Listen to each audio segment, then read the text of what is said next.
చేస్తారు, ప్రార్థనలో ఉంటారు. వారికి వచ్చిన కష్టాలన్నిట్లనో దేవుడికి అప్పచెప్తా ఉంటారు.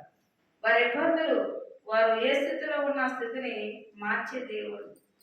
నిజమే ప్రియులారా, ఏమీ లేకపోయినా ఆయన తట్టు తిరిగినప్పుడు ఆయన అన్నిట్లను ఇచ్చివాడై ఉన్నాడు. అందుకేమన్నాడు ముందు, నడతను బట్టి తన ప్రవర్తన బట్టి దిద్దుకుంటాడన్నాడు. తన నడతను బట్టి దేవుడు ఆనందిస్తాడట. మన క్రియలు మనం కనపరుచుకొని దేవుని ఎదుట నీతిమంతులుగా నిలబడాలి.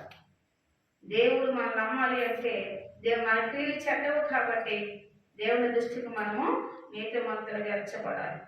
ఎంచబడాలంటే ఆయన పాపాన్ని వదిలేయమంటున్నాడు. విధులను చూసి మత్సరపడొద్దు అన్నాడు. ఒకరు ఆశ్రదించబడ్డారు అనుకోండి, వాళ్ళని చూసి నువ్వు అసహ్యపడద్దు.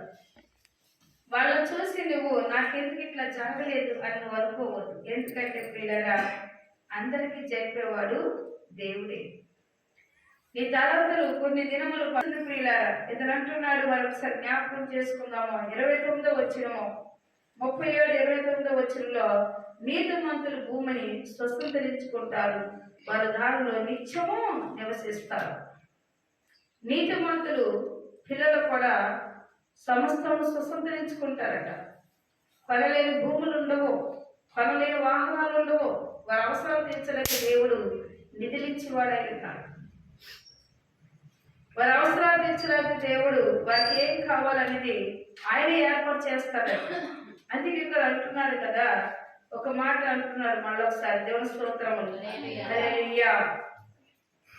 ఇక్కడ చూస్తే వారి దేవుని ధర్మశాస్త్రం వారి హృదయంలోని ముద్రించిన వారు అగ్గుపడుతున్న చాలు. ఎక్కడ రాసుకుంటారు? హృదయంలోనే. నేను ఎక్కడ రాసుకుంటారట? హృదయంలో రాసుకుంటారు. కాబట్టి వాళ్ళు పండుకున్నప్పుడు జ్ఞానిస్తారు, ఎక్కువ జాములు వేసినప్పుడు జ్ఞానిస్తారు, సాయంత్రం అయినప్పుడు జ్ఞానిస్తారు. వారి సమయం దొరికినప్పుడల్లా దేవుని తట్టు తిరిగి జ్ఞానిస్తారు కనుక వారికి ఏ లోటుపాట్లు వచ్చాడంట దేవుడు.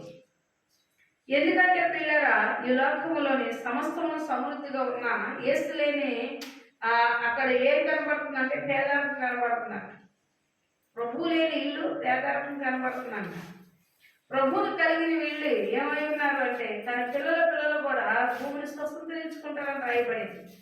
భూమిని స్వతంత్రించుకుంటారు అనే మాట మనం చూస్తే పిల్లరా, అది నీతిమంతుల పిల్లలై ఉన్నారు. దేవుడు ఆశ్రదించాడు, వాళ్ళని దీవిస్తున్నాడు, వారు సమృద్ధిలో నడిపిస్తున్నాడు.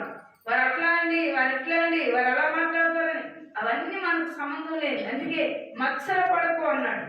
వాళ్ళు చూసి నువ్వేం పడకు, మత్సర పడకు. మనుషుల ఆలోచన వేరు, దేవుడు ఆలోచన వేరు. అందుకే ఇక్కడ 34వ వచనం